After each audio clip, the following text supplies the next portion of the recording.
दोस्तों एकेडमिक फंडा के आज के इस वीडियो में हम पढ़ने वाले हैं क्लास 10th के हिस्ट्री का पहला chapter the rise of nationalism in Europe. आपके इस चैप्टर को टोटल 6 यूनिट्स में डिवाइड किया गया है ताकि चैप्टर को आसानी से समझा जा सके। सबसे पहले यूनिट में हम लोग French revolution and the idea of nation के बारे में समझेंगे। दूसरे यूनिट में हम लोग यह समझेंगे कि नेशन का यह आइडिया यूरोप के बाकी देशों तक कैसे पहुंचा। तीसरे यूनिट में हम उन रेवोल्यूशंस, उन क्रांतियों के बारे में जानेंगे जिसकी वजह से यूरोप के लोग नेशनलिज्म के प्रति जागरूक हो पाए। फोर्थ यूनिट में हम लोग इटली और जर्मनी के यूनिफिकेशन के बारे में जानेंगे। फिफ्थ यूनिट में हम लोग यह जानेंगे कि यूरोप के लोगों ने नेशन को रिप्रेजेंट कैसे किया, मतलब उसकी पहचान क्या थी। और फाइनली चैप्टर के सबसे लास्ट यूनिट में नेशनलिज्म के साथ साथ इंपीरियलिज्म के आइडिया को समझेंगे और इन्हीं 6 यूनिट्स के साथ आपका चैप्टर कंप्लीट हो जाएगा। तो बस पेशेंस के साथ इस वीडियो को एंड तक देखो और इस वीडियो के कंप्लीट होते ही इस चैप्टर से जुड़े सारे कॉन्सेप्ट्स आपको क्लियरली समझ आ जाएंगे। तो आओ चैप्टर के सबसे पहले यूनिट में the French revolution and the idea of nation को समझते हैं। क्लास 9th में आपने पढ़ा होगा कि 1789 तक पूरे फ्रांस पर एक निरंकुश राजा का शासन हुआ करता था, लेकिन 1789 में हुए फ्रेंच रेवोल्यूशन की वजह से राजा का पावर फ्रांस के सिटीजन्स में ट्रांसफर हो गया। रेवोल्यूशन के स्टार्टिंग से ही क्रांतिकारियों ने फ्रेंच लोगों में कलेक्टिव आइडेंटिटी के सेंस को क्रिएट करने का प्रयास किया ताकि लोगों को ये एहसास हो कि उन्हें फ्रांस यानी अपने नेशन के लिए फाइट करना है और रेवोल्यूशन में शामिल होना चाहिए। फ्रेंच रेवोल्यूशन की वजह से जो चेंजेज हुए उसमें नेशन के प्रति प्यार की भावना को पैदा करने के लिए ला पात्रिया यानी द फादरलैंड और ले सिटोयन यानी द सिटीजन जैसे आइडिया को पॉपुलर बनाया गया। फॉर्मल रॉयल स्टैंडर्ड को रिप्लेस करके एक नया ट्राई कॉलर फ्रेंच फ्लैग को इंट्रोड्यूस किया गया। द स्टेट्स जनरल को एक्टिव सिटीजन्स के द्वारा इलेक्ट किया गया और इसका नाम बदलकर नेशनल असेंबली रख दिया गया। शहीद हुए लोगों का गुणगान किया गया, शपथ ली गई और हाइमन्स रची गई। एक सेंट्रलाइज्ड एडमिनिस्ट्रेटिव सिस्टम लागू किया गया जिसने फ्रांस के सभी सिटीजन्स के लिए इक्वल लॉ बनाए। देश के भीतर कस्टम ड्यूटीज के नाम पर जो टैक्स देना होता था उसे खत्म कर दिया गया। पूरे देश में वेट और मेजरमेंट के यूनिफॉर्म सिस्टम को अडॉप्ट किया गया और फ्रेंच लैंग्वेज को पूरे फ्रांस का कॉमन लैंग्वेज घोषित कर दिया गया। रेवोल्यूशन की वजह से फ्रांस के लोगों को तो आज़ादी मिल ही गई, लेकिन साथ ही फ्रेंच रेवोल्यूशन के क्रांतिकारियों ने यह घोषणा कर दिया कि वह यूरोप के दूसरे शहरों को भी निरंकुश शासकों से आज़ाद करवाएंगे। दूसरी तरफ फ्रेंच रेवोल्यूशन की खबर यूरोप के दूसरे शहरों तक पहुंचने लगी और वहां के स्टूडेंट्स और एजुकेटेड मिडिल क्लास लोगों के द्वारा जैकोबिन क्लब एस्टेब्लिश किया जाने लगा। इन क्लब्स के एक्टिविटीज और कैंपेन्स की वजह से 1790s में फ्रेंच आर्मीज को हॉलैंड, बेल्जियम, स्विट्जरलैंड और इटली के इलाके में इंटर करने का मौका मिल गया। इसी दौरान 1799 में एंट्री होती है नेपोलियन बोनापार्ट की, जिसने फ्रेंच रेवोल्यूशन को आगे बढ़ाते हुए यूरोप की कई टेरिटरीज पर अपना कब्जा किया। नेपोलियन के हिस्से में आए टेरिटरी में कई नए रिफॉर्म्स को इंट्रोड्यूस किया गया। इन रिफॉर्म्स को द सिविल कोड ऑफ 1804 या नेपोलियनिक कोड के नाम से भी जाना जाता है। इसके तहत बर्थ के आधार पर मिलने वाले सभी प्रिविलेजेस को खत्म कर दिया गया, लॉ के अकॉर्डिंग इक्वालिटी को एस्टेब्लिश किया गया और संपत्ति के अधिकार को सिक्योर किया गया। सिविल कोड में शामिल इन सभी रूल्स को फ्रेंच कंट्रोल्ड रीजन्स में लागू कर दिया गया। फ्यूडल सिस्टम को खत्म करके एडमिनिस्ट्रेटिव डिवीजन को सिंप्लीफाई कर दिया। किसानों को कर्ज और दासत्व से मुक्ति दिला दिया। शहरों में भी संघों पर लगे कई रेस्ट्रिक्शंस को हटा दिया। कम्युनिकेशन और ट्रांसपोर्ट के सिस्टम को इम्प्रूव किया गया। अब जब हर सेक्टर में इम्प्रूवमेंट होने लगा तो ऑब्वियस सी बात है कि सोसाइटी का हर ग्रुप, चाहे वो किसान हो, कारीगर हो, मजदूर हो या बिजनेसमैन हो, वो इस फ्रीडम को एंजॉय कर रहे थे। इनिशियली तो लोगों को बहुत अच्छा लग रहा था, लेकिन जब टैक्सेशन बढ़ने लगा, सेंसरशिप को इंट्रोड्यूस किया गया और यूरोप के अन्य हिस्सों को जीतने के लिए जबरदस्ती लोगों को फ्रेंच आर्मी में भर्ती किया जा रहा था, तो उस समय लोगों का शुरुआती उत्साह दुश्मनी में बदल गया। और ये थी फ्रेंच रेवोल्यूशन और नेपोलियन के कॉन्सिक्वेंसेज की कहानी। अब आओ चैप्टर के दूसरी यूनिट में समझते हैं कि यूरोप में नेशनलिज्म का निर्माण कैसे हुआ। मिड 19th सेंचुरी का यूरोप आज के यूरोप जैसा बिल्कुल नहीं था। जिन कंट्रीज को आज हम जर्मनी, इटली और स्विट्जरलैंड के नाम से जानते हैं, वो उस टाइम पर किंगडम्स में बटा हुआ था। उस टाइम पर लैंडेड एरिस्टोक्रेसी यानी कुलीन वर्ग यूरोप का डोमिनेटेड क्लास था। ये लोग ग्रामीण क्षेत्र के जमीनों को ओन करते थे और शहर के हवेलियों के मालिक थे। ये लोग हाई सोसाइटी में रहते थे और फ्रेंच लैंग्वेज बोलते थे, क्योंकि इनका मानना था कि फ्रेंच लैंग्वेज रईसों की भाषा है। यूरोप में मौजूद इन रईस और पावरफुल लोगों की संख्या कम थी, मतलब ये माइनॉरिटी में थे। बाकी मेजॉरिटी पॉपुलेशन किसान, मजदूर और छोटे दुकानदारों का था। ये सारे रईस लोग फैमिली मैरिज के थ्रू एक दूसरे से कनेक्टेड थे। इंग्लैंड में इंडस्ट्रियलाइजेशन की शुरुआत 18th सेंचुरी के सेकेंड हाफ में हुई, लेकिन फ्रांस और जर्मनी के इलाके में इंडस्ट्रियलाइजेशन 19th सेंचुरी में हुआ और इस इंडस्ट्रियलाइजेशन की वजह से यूरोप में एक नया सोशल ग्रुप उभरा, the new middle class. Central और ईस्टर्न यूरोप में ये ग्रुप स्मॉल नंबर्स में मौजूद था। एरिस्टोक्रेट क्लास के प्रिविलेजेस के खत्म होने के बाद एजुकेटेड मिडिल क्लास में नेशनल यूनिटी की भावना पॉपुलर होने लगी। नेशनल यूनिटी की यह भावना लिबरलिज्म की आइडियोलॉजी से जुड़ी हुई थी। लिबरलिज्म, जिसे लैटिन वर्ड लिबर से ड्राइव किया गया है, उसका मतलब होता है फ्री यानी आजाद। मतलब ये जो न्यू मिडिल क्लास लोग थे ये आजादी चाहते थे। इन मिडिल क्लास के लोगों का मानना था कि सभी इंडिविजुअल्स के पास अपनी आजादी होनी चाहिए और कानून के सामने सब बराबर होने चाहिए।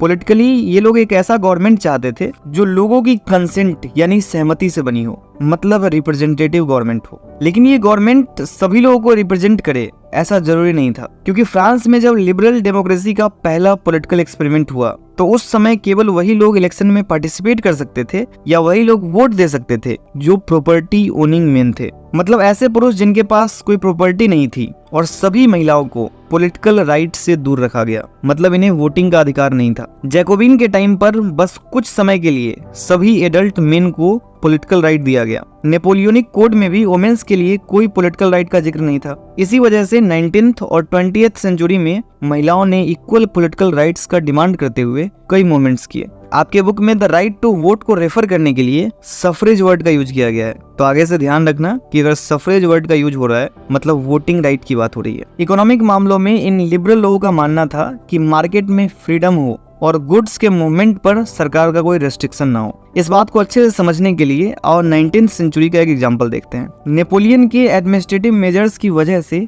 छोटे इलाकों से मिलकर 39 स्टेट्स का एक यूनियन बना। इन सभी स्टेट्स की अपनी अलग करेंसी थी और मेजरमेंट का अपना अलग तरीका था। 1833 में हैम्बर्ग से न्यूरेमबर्ग तक जाने वाले मर्चेंट को 11 कस्टम बैरियर्स यानी बाउंड्री से गुजरना पड़ता था और हर बाउंड्री पर लगभग 5% का कस्टम ड्यूटी पे करना होता था। ये कस्टम ड्यूटी गुड्स के वेट और मेजरमेंट के अकॉर्डिंग लगाए जाते थे। अब चूंकि हर एरिया में मेजरमेंट का अपना अलग तरीका था तो कैलकुलेशन में भी काफी टाइम कंज्यूम होता था। अब जैसे कपड़े को कैलकुलेट करने की यूनिट एले थी तो एक एले की लंबाई हर स्टेट में बदलती रहती थी। जैसे अगर फ्रैंकफर्ट में एक एले कपड़ा खरीदा जाएगा तो वो 54.7 सेंटीमीटर का मिलेगा, मेंज में 55.1 सेंटीमीटर का, न्यूरेमबर्ग में 65.6 सेंटीमीटर का और फ्राइबर्ग में 53.5 सेंटीमीटर का मिलेगा। तो ऑब्वियस सी बात है कि कॉमर्शियल क्लासेज के लोग इस सिस्टम से बिल्कुल खुश नहीं थे और उन्होंने डिमांड किया कि एक यूनिफाइड इकोनॉमिक टेरिटरी होनी चाहिए जिससे गुड्स के मूवमेंट में कोई ऑब्स्टेकल ना आए। तो इसके सॉल्यूशन के लिए 1834 में पर्सिया के इनिशिएटिव से एक कस्टम यूनियन बनाया गया जिसे आप जोल्बेराइन भी कह सकते हैं। इस यूनियन में मैक्सिमम जर्मन स्टेट शामिल थे। इस यूनियन ने टैक्स बैरियर्स को खत्म कर दिया और पहले जो 30+ करेंसीज हुआ करती थी उसको घटाकर 2 कर दिया, मतलब सिर्फ 2 करेंसी के जरिए ही गुड्स को एक्सचेंज किया जा सकता था। जोल्बेराइन का एक पर्पस यह भी था कि लोगों को नेशन के आइडिया में एक साथ बांधा जा सके। इसी टाइम पर रेलवे नेटवर्क्स की वजह से इकोनॉमी तेज हुई और इसकी वजह से नेशनल यूनिफिकेशन को बढ़ावा मिला। अब तक हम लोग उन यूरोपियन लोगों के बारे में डिस्कस कर रहे थे जो लिबरल थॉट के थे और पूरी तरीके से बदलाव चाहते थे, लेकिन उसी सोसाइटी में कुछ ऐसे लोग भी थे जो कंजर्वेटिव थॉट के थे और इनका मानना था कि monarchy, church, social hierarchy, property और फैमिली का सिस्टम पहले की तरह होना चाहिए और अगर बदलाव होना भी चाहिए तो धीरे धीरे। खैर ये लोग भी 1789 से पहले वाला सिस्टम तो बिल्कुल नहीं चाहते थे। उन्हें पता था कि एक modern army, efficient bureaucracy, dynamic economy और फ्यूडल के साथ साथ सर्फडम सिस्टम का एवोल्यूशन ऑटोक्रेटिक मोनार्की को स्ट्रेंथ देगा। 1815 में जब ब्रिटेन, रसिया, पर्सिया और ऑस्ट्रिया जैसे देशों ने नेपोलियन को हराकर उसका रूल खत्म कर दिया तो उस समय ये चारों कंट्री ऑस्ट्रिया के वियना में मिलकर एक सेटलमेंट करते हैं जिसमें यह डिसाइड किया जाता है कि नेपोलियन के जाने के बाद अब यूरोप को किस तरीके से चलाया जाएगा। इस कांग्रेस यानी फॉर्मल मीटिंग को वियना के चांसलर ड्यूक मैटरनिक के द्वारा होस्ट किया गया था। तो सभी स्टेट के डेलीगेट्स ने मिलकर ट्रीटी ऑफ वियना ऑफ 1815 को तैयार किया जिसका पर्पस था कि नेपोलियन के टाइम पर जो चेंजेज हुए हैं उसे खत्म कर दिया जाए। इस ट्रीटी के तहत फ्रेंच रेवोल्यूशन के समय हटाए गए बुर्बो डायनेस्टी के पावर को रीस्टोर किया गया और फ्रांस की वो सारी टेरिटरी छीन ली गई जो उसने नेपोलियन के सपोर्ट से जीता था। फ्रांस के बाउंड्री पर कई न्यू स्टेट्स को एस्टेब्लिश किया गया ताकि फ्रांस खुद को एक्सपेंड ना कर पाए। इसके नॉर्थ में नीदरलैंड को एस्टेब्लिश किया गया जिसमें बेल्जियम शामिल था। साउथ में पीडमोंट में जेनेवा को ऐड कर दिया गया।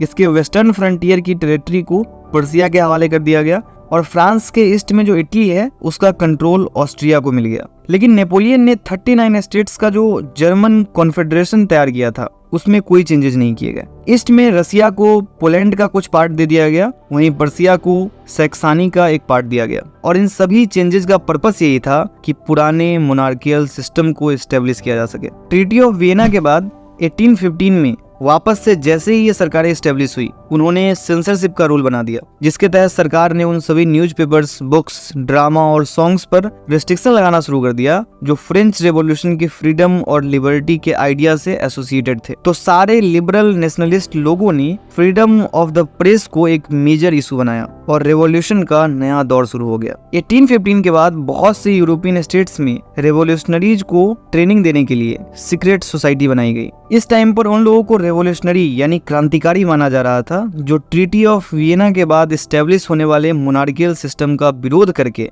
फ्रीडम और लिबर्टी की मांग कर रहे थे। इन्हीं रेवोल्यूशनरीज में एक नाम था इटालियन रेवोल्यूशनरी ज्यूसेपी मेजनी का। मेजनी का जन्म 1807 में जेनेवा में हुआ था और वह कार्बोनरी के एक सीक्रेट सोसाइटी का मेंबर था। 1831 में यानी 24 साल की एज में उसे सोसाइटी से निकाल दिया गया क्योंकि उसने लिगुरिया में एक रेवोल्यूशन अटेम्प्ट किया था। उसके बाद उसने 2 अंडरग्राउंड सोसाइटी की शुरुआत की, पहला मार्सेई में यंग इटली और दूसरा बर्न में यंग यूरोप। इन सोसाइटीज में पोलैंड, फ्रांस, इटली और कई जर्मन स्टेट के यूथ शामिल थे। मेजनी का मानना था कि इटली स्मॉल स्टेट्स का पाबंद बनकर नहीं रह सकता और इसे यूनिफाइड होकर एक नेशन बनना चाहिए। उसके इसी मॉडल का इफेक्ट जर्मनी, फ्रांस, स्विट्जरलैंड और पोलैंड जैसे देशों पर भी हुआ और वहां भी अंडरग्राउंड सोसाइटी बननी शुरू हो गई। मतलब नेशनलिज्म के आइडिया को यूरोप के दूसरे लोगों तक पहुंचाने में मेजनी का काफी कंट्रीब्यूशन रहा। इसी वजह से मेटरनिख ने मेजनी को the most dangerous enemy of our social order बताया। ये मेटरनिख कौन थे? तो वही जिन्होंने ट्रीटी ऑफ वियना को होस्ट किया था। अब चूंकि रेवोल्यूशन का दौर शुरू हो ही चुका है तो आओ चैप्टर के तीसरी यूनिट में 1830 से लेकर 1848 तक हुए रेवोल्यूशंस के बारे में जानते हैं। 1815 में बुर्बो डायनेस्टी के जिस किंग को वापस से पावर मिल गया था, जुलाई 1830 में लिबरल रेवोल्यूशनरीज ने उसे फिर से गद्दी से हटा दिया और कॉन्स्टिट्यूशनल मोनार्की को एस्टेब्लिश किया जिसके हेड लुई फिलिप थे। फ्रांस में जुलाई रेवोल्यूशन के शुरू होते ही यूरोप के दूसरे इलाकों में भी रेवोल्यूशन स्टार्ट हो गया। जैसे ब्रुसेल्स में भी रेवोल्यूशन स्टार्ट हो गया और यूनाइटेड किंगडम से बेल्जियम अलग हो गया। इसी वजह से मेटरनिख ने कहा था when France sneeze the rest of Europe catches cold. मतलब जब फ्रांस छींकता है तो पूरे यूरोप को सर्दी जुकाम हो जाता है। यूरोप के एजुकेटेड एलिट क्लास में नेशनलिस्ट फीलिंग को मोबिलाइज करने में ग्रीक वॉर ऑफ इंडिपेंडेंस का काफी कंट्रीब्यूशन रहा।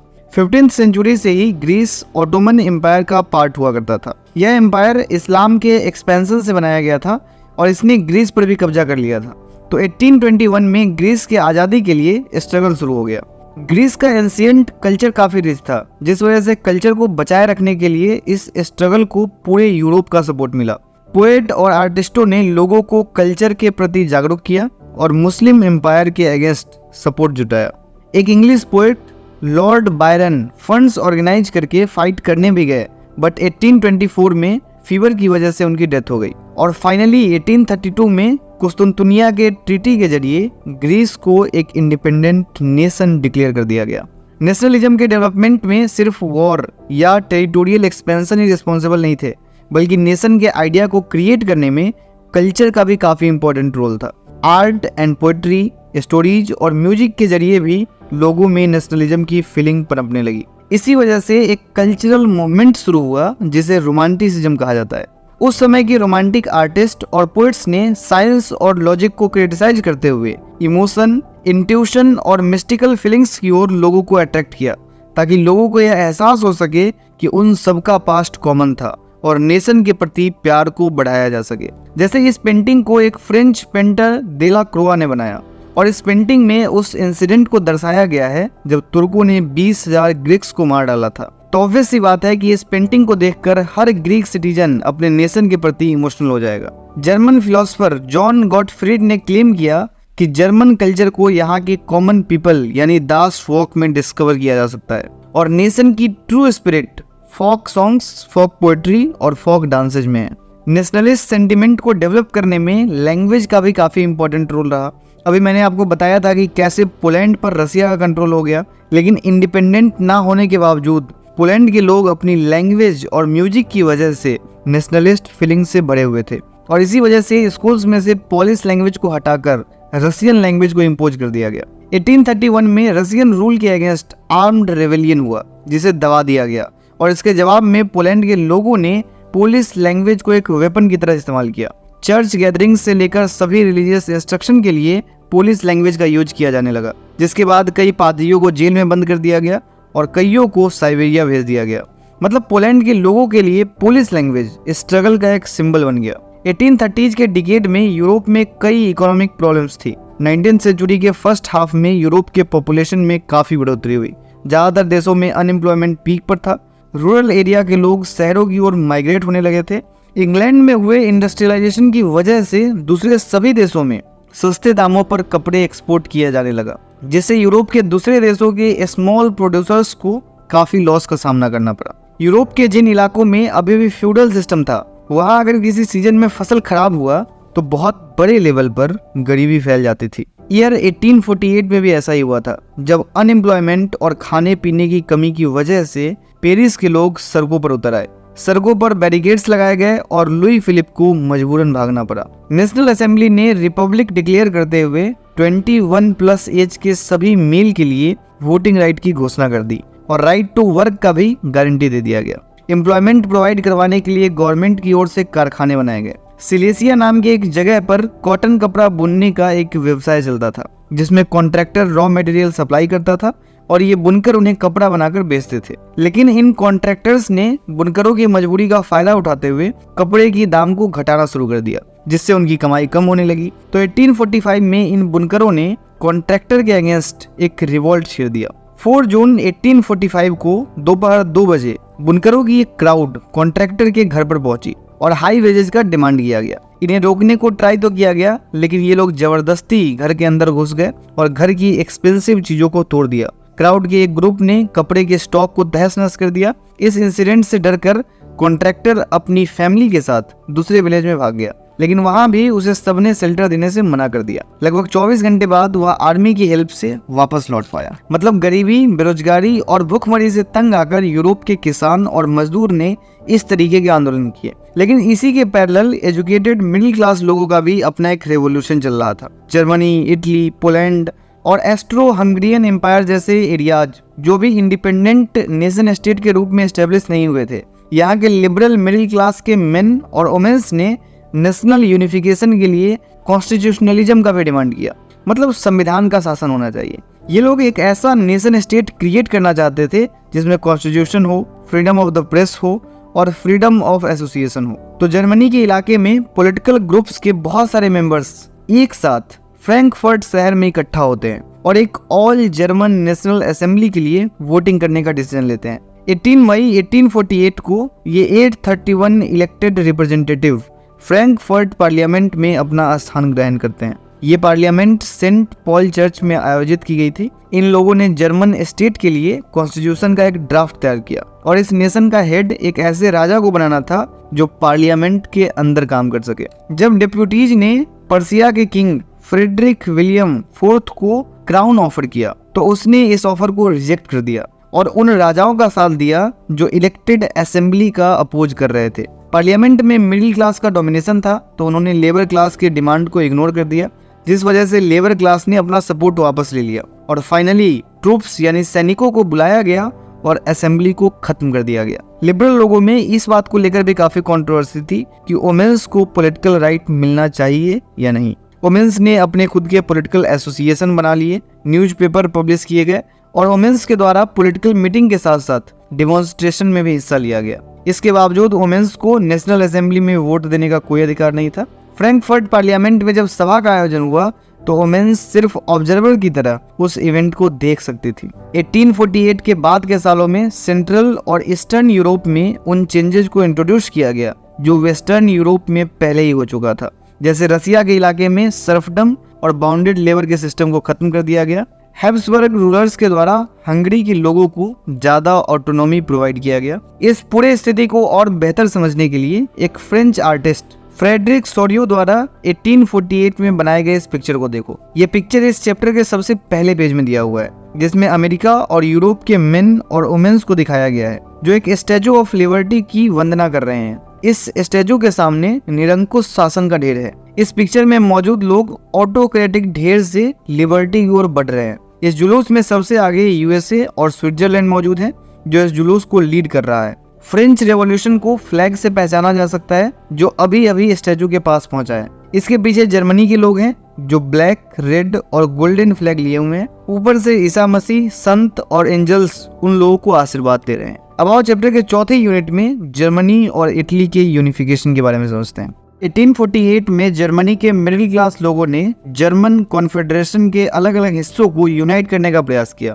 ताकि इसे नेशन स्टेट का रूप देकर इलेक्टेड पार्लियामेंट के थ्रू गवर्न किया जा सके। लेकिन इन लिबरल लोगों की कोशिश को मोनार्कियल सिस्टम और मिलिट्री के द्वारा दबा दिया गया, जिसमें पर्सिया के बड़े लैंडलॉर्ड्स जिन्हें जंकर्स कहा जाता था उनका भी काफी कंट्रीब्यूशन रहा और इस नेशनल यूनिफिकेशन के मूवमेंट का पूरा कंट्रोल पर्सिया के हवाले चला गया। इस मूवमेंट के चीफ ऑटो वॉन बिस्मार्क थे, जिन्होंने पर्शियन आर्मी और ब्यूरोक्रेट्स की मदद से 7 साल के इंटरवल में ऑस्ट्रिया, डेनमार्क और फ्रांस को हराकर जर्मनी को यूनिफाई किया। 18 जून 1871 में पर्सिया के राजा विलियम फर्स्ट को जर्मनी का राजा बनाया गया। इस सेरेमनी में जर्मन स्टेट के प्रिंसेस, आर्मी के रिप्रेजेंटेटिव, पर्सिया के मिनिस्टर्स और खुद बिस्मार्क मौजूद थे। इस नई गवर्नमेंट ने जर्मनी की करेंसी, बैंकिंग, लीगल और जुडिशियल सिस्टम के मॉडर्नाइजेशन पर ध्यान दिया। जर्मनी की तरह ही इटली भी कई अलग अलग पार्ट्स में बटा हुआ था। लगभग 1850 तक इटली 7 अलग अलग स्टेट्स में बटा हुआ था